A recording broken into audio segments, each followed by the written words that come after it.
ইসরাফিল আলাইহিসসালাম সিংহায় ফু দেওয়ার পর পৃথিবীতে কি ঘটবে? পৃথিবী তখন অন্ধকারে ডেকে গেছে। মানুষ পশু পাখি সবাই ব্যস্ত ছিল নিজেদের কাজে। সবাই ভুলে যাবে আল্লাহকে। আল্লাহ বলার মতো কেউ থাকবে না। নামাজ রোজা ইবাদত কেউ করবে না। বড় বড় রাজ্য নির্মাণ হবে।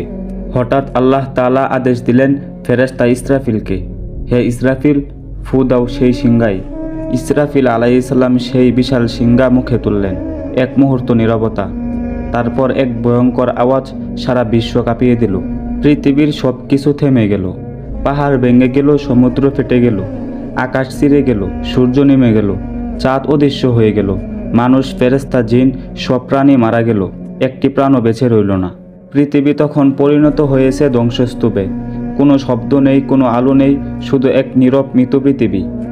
আল্লাহর কুদরতের সামনে সব কিছুই নিশ্চুপ। এই অবস্থায় থাকবে অনেক দীর্ঘ সময়, যার পরিণতি শুধু আল্লাহ জানেন। নবী করিম সাল্লাল্লাহু আলাইহি ওয়াসাল্লাম বলেছেন, সিংহায় ফু দেওয়ার পর আল্লাহ ছাড়া কেউ জীবিত থাকবে না, সবাইকে মরতে হবে।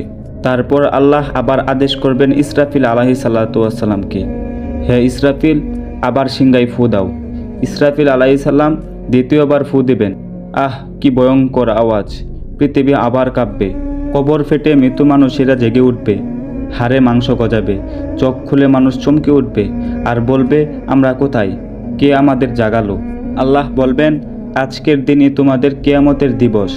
মানুষ দলে দলে উঠতে থাকবে। কেউ হবে নগ্ন, কেউ হবে ভীত, কেউ বয়ে কাঁপতে থাকবে।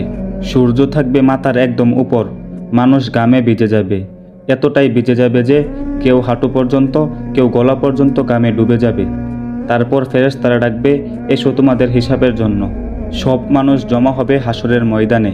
সেখানে থাকবে কোটি কোটি মানুষ, নবী, ফেরেশতা, রাজা, গরিব সবাই একসাথে। একটি বড় বই হাজির করা হবে, যার মধ্যে থাকবে আমলনামা। যার হাতের ডান দিকে আমলনামা যাবে সে হাসবে, কারণ সে জান্নাতি। যার আমলনামা হাতের বাঁ দিকে বা পিছনে যাবে সে কাঁদবে, কারণ সে জাহান্নামী। ফেরেশতারা একে একে গুনে গুনে মানুষের সব কাজগুলো দেখবে। কে কি করেছে সব কিছুই দেখবেন তারা। কেউ বলবে, হে আমার রব, আর একটু দয়া করো আমাদের।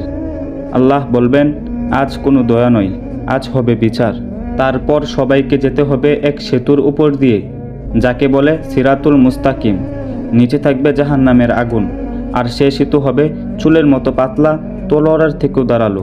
যারা সৎ কাজ করেছে তারা দ্রুত পার হয়ে যাবে, আর যারা অন্যায় করেছে তারা পড়ে যাবে আগুনে। যারা আল্লাহকে অমান্য করেছে তাদের নিক্ষেপ করা হবে জাহান্নামে। জাহান্নামের আগুন এতটাই ভয়ঙ্কর থাকবে যে আগুনের শিখা উঠবে পাহাড়ের সমান। তাদের শরীরের চামড়া পুড়ে গলে যাবে, আবার নতুন করে চামড়া গজাবে, যাতে তারা আবার কষ্ট পায়। তারা চিৎকার করবে, হে আল্লাহ, আমাদের এখান থেকে রক্ষা করো। কিন্তু তাদের কথার কোনো জবাব আসবে না। অন্যদিকে যারা আল্লাহর আদেশ মেনে চলেছে তাদের প্রবেশ করানো হবে জান্নাতে। সেখানে আল্লাহর রহমত এবং ভালোবাসা সব কিছুই থাকবে, আর থাকবে আল্লাহর সাক্ষাৎ। জান্নাতের মানুষেরা বলবে, আলহামদুলিল্লাহ, আজ আমরা চিরসুখী। আল্লাহ তাআলা কুরআনে বলেছেন, আলহামদুলিল্লাহি রব্বিল আলামিন, সমস্ত প্রশংসা আল্লাহর জন্য, যিনি সব কিছু সৃষ্টি করেছেন এবং ধ্বংসও করেছেন। প্রিয় দর্শক, এই কাহিনী আমাদের মনে করিয়ে দেয় কিয়ামত অনেক ভয়ঙ্কর হবে। তাই আসুন আমরা আল্লাহর পথে চলি এবং নবীর সুন্নত মেনে চলি।